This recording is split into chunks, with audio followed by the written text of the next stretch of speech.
శాంతి. నమస్తే. ETV live ఆధ్యాత్మిక channel మానస కార్యక్రమానికి స్వాగతం. ఆధ్యాత్మికత అంటే స్వయం యొక్క అధ్యయనం అని మనం చాలాసార్లు తెలుసుకున్నాం. కానీ పరమాత్మని యొక్క అధ్యయనం అని ఎందుకు అనరు? స్వయాన్ని తెలుసుకో, నువ్వెవరో నువ్వు తెలుసుకో, సెల్ఫ్ రియలైజేషన్ ఉండాలి. ఎందుకు సెల్ఫ్ మీద అంత ఇంపార్టెన్స్ ఇస్తారు? ఎందుకంటే మనం యూజువల్గా ఫస్ట్ వచ్చేది ఏముంటుంది? భగవంతుడి గురించి తెలుసుకోవాలి, భగవంతుడు ఎవరో తెలుసుకోవాలి, ఆయన ఎక్కడుంటారో తెలుసుకోవాలి, అది కదా అనుకుంటాం. కానీ మరి ఆధ్యాత్మికతలో స్వయానికి ఎందుకు అంత ఇంపార్టెన్స్ ఇస్తారు? అసలు స్వయాన్ని తెలుసుకోవడం ముఖ్యమా, భగవంతుడిని తెలుసుకోవడం ముఖ్యమా? ఏది ముందు? ఇలాంటి కొన్ని విషయాలు ఇవాళ మానసాలో మనం తెలుసుకుందాం. చూడండి, మనిషికో మతం అనేటువంటి నానుడు చాలా వాడుకలో ఉంటుంది. ఎందుకు అయిపోయింది మనిషికి ఒక మతం? ఎందుకంటే మన స్వయం యొక్క జ్ఞానం ఎప్పుడైతే మనకి కంప్లీట్గా ఉంటుందో అప్పుడు ఈ స్వయాన్ని తయారు చేసినటువంటి ఆ రచయిత, ఈ అనంత సృష్టి నాటక రంగానికి డైరెక్టర్, రచయిత అయినటువంటి పరమాత్మ యొక్క జ్ఞానాన్ని కూడా మనం సంపాదించుకోగలం. ఎప్పుడైతే మనకి స్వయం యొక్క జ్ఞానం లేకపోతే ఏమవుతుంది? ప్రతి ఒక్కరు వాళ్ళకి నచ్చినట్టుగా భగవంతుడి గురించి ఒక అభిప్రాయాన్ని వ్యక్తీకరిస్తారు. మనం భగవంతుడు అనే అంటాం, కానీ ఎంతమందిని చూపిస్తాం మనం? లెక్క ఉందా? లెక్క కూడా లేదు. మనిషికి ఒక మతం అని అందుకే అన్నారు. ద ప్రాబ్లమ్ ఈజ్, ఎప్పుడైతే మనం సెల్ఫ్ని, స్వయాన్ని అర్థం చేసుకోలేనప్పుడు ఈ స్వయాన్ని సృష్టించినటువంటి ఆ సృష్టికర్తను కూడా మనం సంపూర్ణంగా అర్థం చేసుకోలేం. స్వయం గురించి నాలెడ్జ్ కంప్లీట్గా లేని కారణంగా భగవంతుడి మీద ఇన్ని భిన్న అభిప్రాయాలు. కొంతమంది అయితే అసలు భగవంతుడే లేడు అనేస్తారు డైరెక్ట్గా. సో నాస్తికత్వం కూడా వచ్చేసింది. కొంతమంది అంటారు భగవంతుడు మనిషి యొక్క రూపకల్పన, సృష్టి అని అంటారు. భగవంతుణ్ణి రచించగలిగేంత తెలివి మానవుడికి ఉందా? పరమాత్మ ఎవరు? సాగరుడు, అనంత సృష్టి నాటక రంగానికి ఆయన రచయిత, అజన్మ, అభోక్త, కర్మల గుహ్య గతి తెలిసినటువంటి వాడు, ముక్తినిచ్చేటువంటి వాడు, జీవన్ముక్తినిచ్చేటువంటి వాడు, దుఃఖాలను హరించి సుఖాన్ని ఇచ్చేటువంటి వాడు, శాంతి సాగరుడు, ప్రేమ సాగరుడు, క్షమాసాగరుడు, దయాసాగరుడు. ఇలాగ ఎన్ని గుణాలున్నాయో, ఎన్ని శక్తులున్నాయో వాటన్నిటికీ సాగరుడు పరమాత్ముడు. నిజంగా అలాంటి భగవంతుని మనిషి సృష్టించగలడా? అంత సృష్టించగలిగే మేధస్సే మనిషికి ఉన్నట్లయితే తనని తనే అలా తయారు చేసుకోవచ్చు కదా. ఎక్కడో సృష్టించి మీదన ఎక్కడో పెట్టడం ఎందుకు? భగవంతుడు మనల్ని సృష్టించారు తప్ప మనం భగవంతుడిని సృష్టించలేదు. దాని గురించి మనకి క్లారిటీ లేకపోయి ఉండొచ్చు, ఒక పర్టికులర్ అవగాహన లేకపోయి ఉండొచ్చు. సో ఆ కన్ఫ్యూజన్లో ఏమంటారు? ఏటుకో ఏదారో తెలియనప్పుడు ఏమంటారు? అందుకే ఇంగ్లీష్లో ఒక సామెత ఉంది, bad workmen always blames his tools అంట. పని చేత కాని వ్యక్తి ఏమంటాడు? నా పనిముట్లు బాలేవు అంటాడు. సో భగవంతుడు ఎవరో తెలియని ఇంత కన్ఫ్యూజన్లో ఉన్న కారణంగా ఫైనల్గా ఏమనేశారు? అసలు భగవంతుడే లేడు, అదంతా మీ కల్పన అనేశారు. సో భగవంతుడి యొక్క అస్తిత్వాన్ని తెలుసుకునే ముందు అసలు నేనెవరో నేను తెలుసుకోవాలి. కానీ నేను అనేటువంటి భ్రాంతిలో మనం ఈ బాడీ యొక్క ఐడెంటిటీలో ఉండిపోయిన కారణంగా భగవంతుణ్ణి కూడా మన రూపంలోనే మనము చిత్రీకరించుకున్నాము, రూపకల్పన మనం చేసుకున్నాం. కానీ శ్రీమద్ భగవద్గీతలో ఫస్ట్ ఉన్నటువంటి జ్ఞానం ఏంటి? ఆత్మజ్ఞానం. అందుకే ఫస్ట్ ఆత్మజ్ఞానం చెప్పారు భగవద్గీతలో, తర్వాత పరమాత్మ జ్ఞానం వస్తుంది లేటర్ చాప్టర్స్లో. Because first realizing the self is very important. I am not this body. నేను ఈ బాడీ అనుకున్నంత వరకు మనిషికో మతం ఉంటుంది 100%. Because no two bodies are similar. ఏ రెండు శరీరాలు ఒకలాగా ఉండవు. ఎంత గొప్ప సైమీస్ ట్విన్స్ అయినా, కంజాయింటెడ్ ట్విన్స్ అయినా, ఆఖరికి వాళ్ళ యొక్క ఈ వేలి ముద్ర వేరుంటుంది. కంజాయింట్ ట్విన్స్ అని పుడతారు, కలిసి పుడతారు, కానీ వాళ్ళ యొక్క వేలి ముద్రలు కూడా వేరుంటాయి. సైమీస్ ట్విన్స్ అంటారు, అంటే ఇంకా జంట పిల్లలు అంటారు అనమాట. అంటే ఇంకా అసలు ఏ తేడా ఉండదు, చూస్తే మనకి ఏ తేడా కనిపించదు, కానీ రెండు తేడాలు ఉంటాయి. ఒకటి ఇది తేడా ఉంటుంది, ఒకటి ఐరిస్ అంటే కనుగుడ్డు తేడా ఉంటుంది. అలా కనిపెట్టచ్చు ఏ వ్యక్తి ఎవరు అని. కాబట్టి ఈ దేహ భ్రాంతిలో మనం ఉన్నంత వరకు భగవంతుడి మీద ఏకాభిప్రాయానికి మనం రాలేము. అందుకనే మన భగవద్గీతలో పరమాత్ముడు చెప్పినటువంటి ఆత్మజ్ఞానం ఎంత గొప్పదంటే మొత్తం ప్రపంచాన్ని ఇది ఐక్యం చేయగలదు, మొత్తం ప్రపంచాన్ని ఇది ఏకమతంగా ఐకమత్యంగా తీసుకురాగలదు. ప్రతి ఒక్కరు ఒక మెరిసేటువంటి చైతన్యమైన దివ్య ప్రకాశము జ్యోతి స్వరూపమైన ఆత్మలు. కేవలం నువ్వు రకరకాల బాడీస్ ధరించావు అంతే. ఈ బాడీ నువ్వు కాదు, నువ్వు ఈ బాడీ కాదు. సో ఇంత అశాశ్వతమైనటువంటి ఈ బాడీ నేను అని అనుకోవడం వల్ల మనకి భగవంతుడు కూడా మనకి అర్థం కాడు. నిన్నటి వరకు ఒక ధర్మ సంప్రదాయాన్ని, ఒక మతాచారాన్ని పాటించినటువంటి వారు ఇవాళ మత మార్పిడి చెందినంటే no no no no no ఇప్పుడు నాకు తెలిసిపోయింది గాడ్ ఈజ్ డిఫరెంట్, గాడ్ వేరు అనేసి అలా మారిపోతాడు భగవంతుడు. So severe lack of understanding of the self. అందుకనే first self realization is leads to God realization అని అంటారు. Self realization leads to God realization. స్వయాన్ని తెలుసుకున్నప్పుడు నువ్వు పరమాత్మని, భగవంతుణ్ణి నువ్వు తెలుసుకోగలవు. అందుకని కేవలం ఒక్క భగవద్గీతలో మాత్రమే మనకి ఆత్మజ్ఞానంతో మొదలవుతుంది. ఎన్ని చాప్టర్స్ ఆత్మజ్ఞానం మీద ఉన్నాయి అందులో. ఫైనల్గా పరమాత్మ యొక్క పరిచయం ఉంది. అసలు కంప్లీట్ A to Z మనం భగవద్గీతను ప్రాపర్గా కానీ మనం చదివినట్లయితే మనకి అది క్లియర్గా మనకి అర్థమవుతుంది. మనకున్న ఎన్నో ప్రపంచం తాలూకా సమస్యలు కూడా దానివల్ల తీరుతాయి. ఈ ఆత్మజ్ఞానం అనేటువంటిది మొత్తం ప్రపంచాన్ని అంతా ఒక తాడి మీదకి తీసుకుని రాగలదు. బికాజ్ నువ్వు అమెరికన్ అవ్వు, బ్రిటిషర్ అవ్వు, ఇండియన్ అవ్వు, ఆస్ట్రేలియన్ అవ్వు, లేదంటే ముస్లిం అవ్వు, క్రిస్టియన్ అవ్వు, హిందూ అవ్వు, ఏమన్నావు, అది కేవలం నువ్వు ధరిస్తున్న ఒక పాత్ర మాత్రమే. అదే నువ్వు కాదు. నువ్వు ఒక చైతన్య జ్యోతి స్వరూపమైనటువంటి ఆత్మవి. నీ స్వధర్మము శాంతి. Peace is the true religion. ఆత్మ యొక్క స్వధర్మము, దాని యొక్క నిజమైన ధర్మం ఏంటి? శాంతి. అందుకనే మన అన్ని మంత్రాలు అన్నీ కూడా ఆదిలోనూ అంతమంలోనూ ఏముంటుంది? ఓం శాంతి, ఓం శాంతి, ఓం శాంతి అని అంటుంది. నేను ఆత్మను, శాంతి స్వరూపాన్ని. నేను ఆత్మను, శాంతి సాగరుడైన పరమాత్మ సంతానాన్ని. నేను ఆత్మను, శాంతిధామమైన పరంధామం యొక్క నివాసిని. ఈ 3 ఓం శాంతిలకి గుర్తుగా మనం ప్రతి శ్లోకం చదవడానికి ముందు తర్వాత 3 సార్లు ఓం శాంతి అంటాం.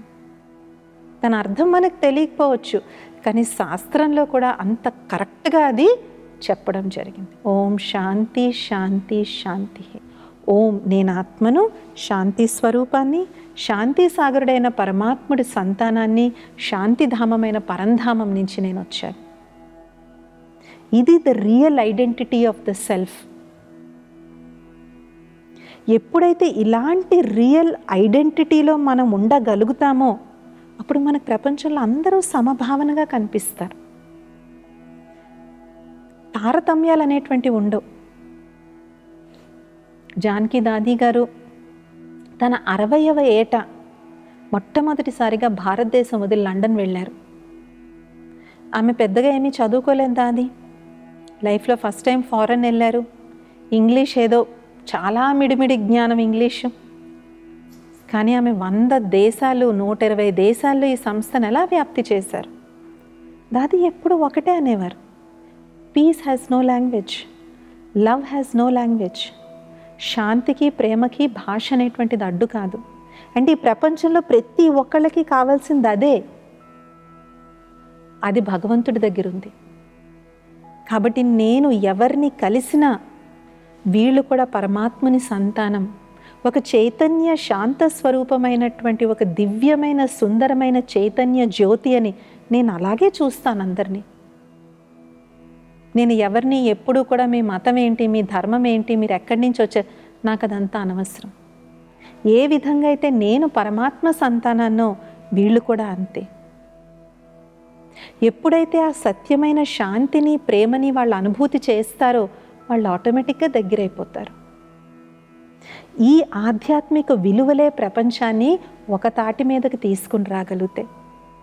లేదంటే ధర్మం పేరుతో మతం పేరుతో ఎన్ని మారణ హోమాలు జరిగాయి.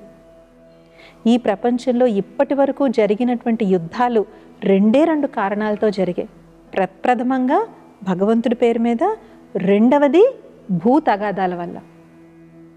ఇది మాది అంటే ఇది మాది, ఈ భూభాగం మాది, ఈ భూభాగం మాది.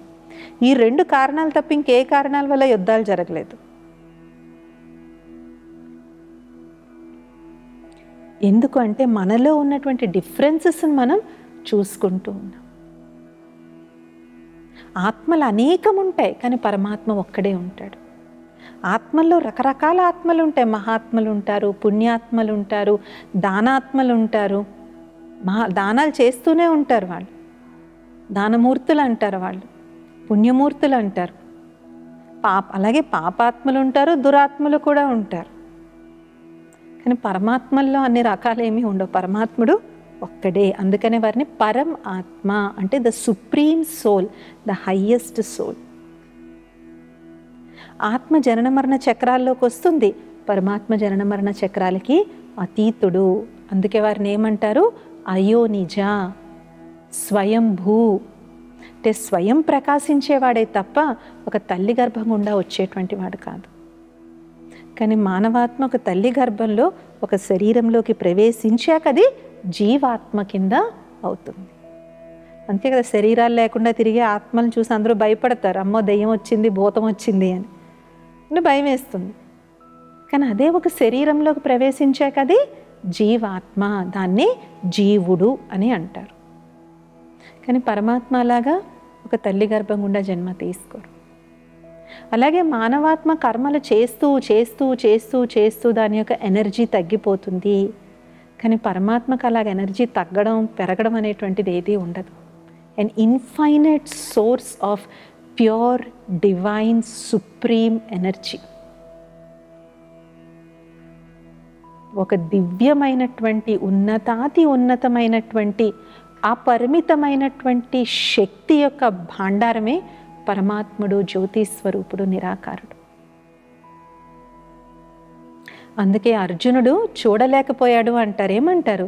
నేను చూడలేకపోతున్నాను, ఆపేసే అని అన్నారని భగవద్గీతలో రచించడం జరిగింది.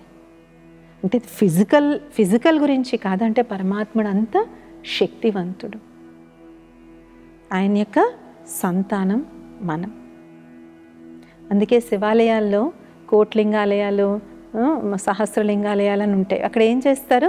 ఒకటే మెయిన్ శివలింగం ఉంటుంది, కానీ శాలిగ్రామాల కింద చిన్న చిన్న శివలింగాలు బోలెడు పెడతారు. ఆ పెద్ద శివలింగం పరమాత్మకి గుర్తయితే ఆ చిన్న చిన్న శాలిగ్రామాలన్నీ మానవాత్మలకి గుర్తు. కాబట్టి అలాంటి మానవాత్మ తను చేసుకునే కర్మ అనుసారంగా ఒక బాడీలోకి ప్రవేశిస్తుంది.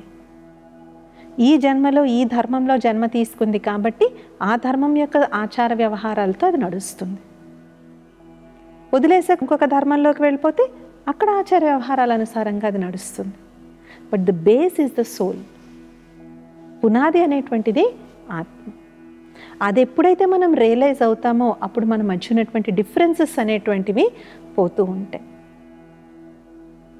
అందుకని ఓం శాంతి, ఓం శాంతి, ఓం శాంతి అనేటువంటి ఈ మహామంత్రం చాలా గొప్పది. అలాగే ఆత్మ రాకెట్ కంటే ఫాస్ట్గా వెళ్తుంది. దానికి ఇలా పడుతుంది అంతే ఇంకొక శరీరంలోకి వెళ్ళిపోవడానికి. దానికి అందులోకి వెళ్ళగానే గత జన్మ స్మృతులన్నీ మర్చిపోతుంది. దానికి ఏమీ గుర్తుండదు. మళ్ళీ కొత్త బాడీ, కొత్త ఐడెంటిటీలోకి అది వెళ్ళిపోతుంది. అందుకే స్పిరిచువాలిటీలో ఫస్ట్ వచ్చేటువంటిదే సెల్ఫ్ రియలైజేషన్. అలాగే చాలామంది యోగులకి వాళ్ళకి ఏమని చూపిస్తారు, వాళ్ళ 3వ నేత్రం తెరుచుకుంది అని చెప్తారు. అంటే ఇక్కడ ఏమైనా ఇంకో కన్ను ఉందా? కాదు, ఈ కన్ను కాదు తెరుచుకుంది, జ్ఞానం అనేటువంటి నేత్రం. ఎప్పుడైతే ఈ జ్ఞానం అనేటువంటి నేత్రం, నేను దేహాన్ని కాదు ఒక చైతన్య శక్తి, నేను ఆత్మననేటువంటి ఈ జ్ఞానం అనేటువంటి మనోనేత్రం ఎప్పుడైతే తెరుచుకుంటుందో అప్పుడు ఒక మనిషి నిజమైనటువంటి జ్ఞానవంతులుగా వాళ్ళు తయారవుతారు. వాళ్ళు అనవసరమైనటువంటి అహంకారాల్లో, నేను నాది అనేటువంటి ఈ దర్పాల్లో వాళ్ళు చిక్కుకోరు. నేను ఇంత గ్రేట్, నేను పలానా కాబట్టి నేను గ్రేట్, నాకు పలానా ఇది ఉంది కాబట్టి నేను చాలా గొప్పవాడిని అని అశాశ్వతమైనటువంటి ఐడెంటిటీస్ బేసిస్తో వాళ్ళు అభిమానాన్ని పెంచుకోరు. నిజమైన స్వమానంలో ఉంటారు. నేను శాంత స్వరూపాన్ని, నేను ప్రేమ స్వరూపాన్ని, నేను ఆనంద స్వరూపాన్ని అనే నిజమైన స్వమానంలో ఉంటారు తప్ప వాళ్ళు టెంపరీ ఈ బాడీకి ఉన్నటువంటి ఐడెంటిటీస్ బేసిస్ మీద వాళ్ళు అభిమానవంతులుగా వాళ్ళు ఉండరు. అందుకే ఒక బ్రహ్మకుమారీస్లో ఒక చాలా మంచి పాట ఉందన్నమాట. యోగి వహీ హే సచ్చా జిస్నే అహంకారుకో మారా. నిజమైన యోగి ఎవరంట? ఎవరైతే తన యొక్క అహంకారాన్ని చంపుకున్నాడో. ఏంటి అహంకారానికి ఫస్ట్? నేను నాది, నేను నేను నేను నేను నేను నాది నాది నాది నాది నాది. ఈ నేను నాది అనేటువంటిది చాలా ఘోరమైనటువంటి బంగారు సంకెళ్ళు. పక్షిని తీసుకెళ్ళి మనం బంగారు పంజరంలో ఉంచితే అది ఆనందిస్తుందా? దానికి సువిశాలమైన ఆకాశమే ఇష్టం. అలాగ నేను నాది అనేటువంటిది చాలా సూక్ష్మమైనటువంటి ఆత్మను పడేసేటువంటి బంధనాలు. ఏవైతే నేను నాది అని అనుకుంటామో అది ఇవాల్టికే, ఈ క్షణానికి, for that moment it is mine and it is me. మరుక్షణం అయిపోతే అయిపోయింది అంతే. ఒక్క క్షణంలో మన యొక్క ఉనికి, అస్తిత్వం మారిపోతాయి. ఎందుకంటారు కదా, ఓడలు రేవులవును, రేవులు ఓడలవును అనేసి. ఒక క్షణం చాలు మొత్తం స్టోరీ అంతా మారిపోవడానికి. కాబట్టి అప్పుడు తట్టుకోలేక చాలామంది ఏం చేస్తారు, ఆత్మహత్యలు చేసుకుంటారు, డిప్రెషన్లోకి వెళ్ళిపోతారు, మందుకు అలవాటైపోతారు, సిగరెట్కి అలవాటైపోతారు. దుర్వ్యసనాలన్నీ ఎందుకు అలవాటైపోతాయంటే అప్పటి వరకు ఏదైతే నేను నాది అని పట్టుకున్నామో అది పోవడంతో మనం ఏమైపోతాం, మనం వి ఫీల్ లాస్ట్. తుఫాన్లో చిక్కుకున్న ఎండు టాకులాగా మన లైఫ్ అయిపోతుంది. నేనేంటో నాకు తెలియదు ఇంకా, what am I, who am I. అందుకనే చాలామంది వాళ్ళ వయసును దాచుకోవడానికి ప్రయత్నిస్తూ ఉంటారు. మేము ఇంకా యంగ్, మేము ఇంకా యంగ్, మేము ఇంకా యంగ్. దానికోసం సర్జరీలు చేయించుకుంటారు, ఇంజెక్షన్లు చేయించుకుంటారు, హెయిర్ స్టైల్స్ మార్చుకుంటారు. కానీ ఎన్ని సంవత్సరాలు అలా చేసుకుంటాం మనం? కొంతమంది ఆ సర్జరీల వల్ల ప్రాణాలు పోయిన వాళ్ళు ఉన్నారు. వై? బికాజ్ అప్పటి వరకు మనకున్న ఐడెంటిటీ ఏంటి, నేను చాలా అందగత్తెని, నేను చాలా అందగాడిని. Okay, basic decent appearance okay, కానీ దాన్ని కాపాడుకోవడానికి అని చెప్పి చాలా ట్రై చేస్తూ ఉంటారన్నమాట. అలాగే పదవుల్ని కాపాడుకోవడానికి, ఎందుకంటే ఆ పదవి పోతే నాకెవరు గౌరవం ఇవ్వరేమో, ఆ పదవి పోతే నాకు వాల్యూ ఏముంది. పదవులు కాపాడుకోవడానికి ఎన్ని రకాలుగా ప్రయత్నిస్తూ ఉంటారు. అలాగే డబ్బును కాపాడుకోవడానికి మనకు తెలుస్తూ ఉంటుంది. ఎయిర్పోర్ట్లో బంగారం స్మగుల్ చేశారంట. ఎక్కడెక్కడ పెట్టుకుని స్మగుల్ చేస్తుంటారు ఆ బంగారాన్ని. వినడానికి కూడా మనకి ఒళ్ళు గగురు పుట్టేలాగా వాళ్ళు బంగారాన్ని స్మగుల్ చేస్తూ ఉంటారు ఎయిర్పోర్ట్స్లో. సో అంటే ఆ బంగారము, ఆ ధనం అనే దగ్గర మనిషి తన బేసిక్ వివేకాన్ని కూడా కోల్పోతున్నారు. సో సో ఈ విధంగా ఈ నేను నాది అనేటువంటి అహంకారాన్ని ఎవరైతే చంపుకుంటారో వాళ్ళే నిజమైనటువంటి యోగులు. కొంతమందికి ఆధ్యాత్మికత యొక్క అహంకారం పట్టుకుంటుంది, ఆ అహంకారం వదిలేసేసి ఈ అహంకారం పట్టుకుంటుంది. నేను ఎంత బాగా స్పీచ్ ఇస్తాను, నేను ఎంత బాగా భాషణ చెప్తాను, నేను శ్లోకం చదివాను అంటే మొత్తం హాల్ అంతా సైలెంట్గా వింటుంది. కానీ ఆ కళ కూడా ఇచ్చింది ఎవరు? భగవంతుడు ఇచ్చాడు ఆ కళ. భగవంతుడు ఆ కళ ఇచ్చారు. దేనికి ఇచ్చారు? మన గొప్ప మనం చెప్పుకోవడానికి కాదు, ఈ జ్ఞానం 10 మందికి చెప్పడానికి. ఎవరో ఒకరు మీడియం కావాలి కదా, దానికోసం భగవంతుడు మనకు ఆ కళ ఇచ్చాడు తప్ప అది మన సొంత గొప్పతనం కాదు. కాబట్టి ఆధ్యాత్మికత యొక్క అహంకారం చాలా డేంజరస్ అహంకారం. అది బయట బాగా కనిపిస్తాయి, కానీ ఈ అహంకారం అంత ఈజీగా కనిపించదు అన్నమాట. స్పిరిచువాలిటీ యొక్క ఈగో. కాబట్టి మనం సాధన చేసినా ఆ సాధనకు ఫలితం కూడా ఎప్పుడు లభిస్తుంది? భగవంతుడు మనకు ఆ సాధనకు మనకి ఫలితం ఇప్పిస్తారు, కానీ దాని యొక్క అహంకారం కూడా ఉండదు. కాబట్టి ఇప్పుడు ప్రపంచంలో మనం ఎంతో మారణ హోమాన్ని చూస్తున్నాం. యుద్ధ నియమాలను కూడా అతిక్రమించి యుద్ధాలు జరుగుతూ ఉన్నాయి. చంటి పిల్లలేంటి, నిండు గర్భిణులేంటి, కుడు వృద్ధులేంటి, హాస్పిటల్స్ ఏంటి, స్కూల్స్ ఏంటి, అసలు ఇప్పుడు యుద్ధం జరగని ప్రదేశం లేకుండా చాలా భయంకరంగా ఇప్పుడు ప్రపంచంలో మనం యుద్ధాలను చూస్తూ ఉన్నాం. కానీ వీటన్నిటికీ కూడా మనం సాల్వ్ చేసుకోవాలి అంటే మనలో ఉన్న తారతమ్యాలను చూసుకున్నంత వరకు ఈ మారణ హోమం ఇలా కొనసాగుతూ ఉంటుంది.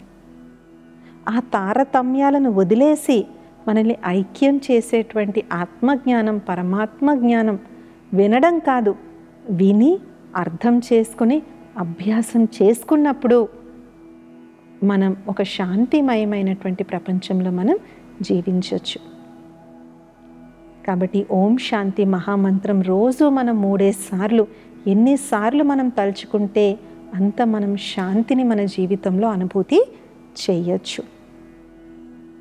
కాబట్టి భారతదేశం భిన్నత్వంలో ఏకత్వానికి మొత్తం ప్రపంచానికే ఒక ఉదాహరణ. ఇక్కడ ప్రతి 100 కిలోమీటర్లకి సభ్యత, సంస్కృతి మారిపోతుంది, కానీ కొన్ని వేల సంవత్సరాలుగా మనం భారతీయులమందరము కలిసే ఉన్నాం. దానికి కారణం ఏంటి? ఆధ్యాత్మికత. అందుకే India is the spiritual mother of the world, it's spiritual Guru of the world.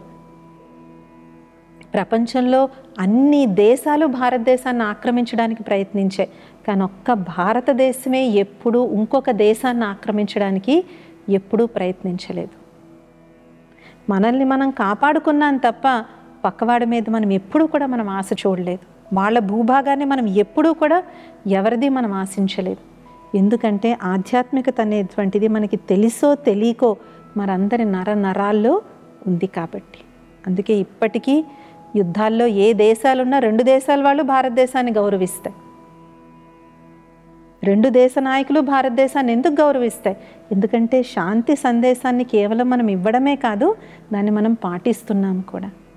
కాబట్టి ఆధ్యాత్మికత మొత్తం ప్రపంచాన్ని కూడా యునైట్ చేయగలదు, ఐక్యంగా ఒక తాటిని తీసుకురాగలదు. బాంబుల వల్ల అది సాధ్యం కాదు, ఇది కేవలం స్పిరిచువాలిటీ వల్లే ఇది సాధ్యం. ఓం శాంతి. వచ్చే మానస ఎపిసోడ్లో ఇంకొన్ని విషయాలను మనం తెలుసుకుందాం.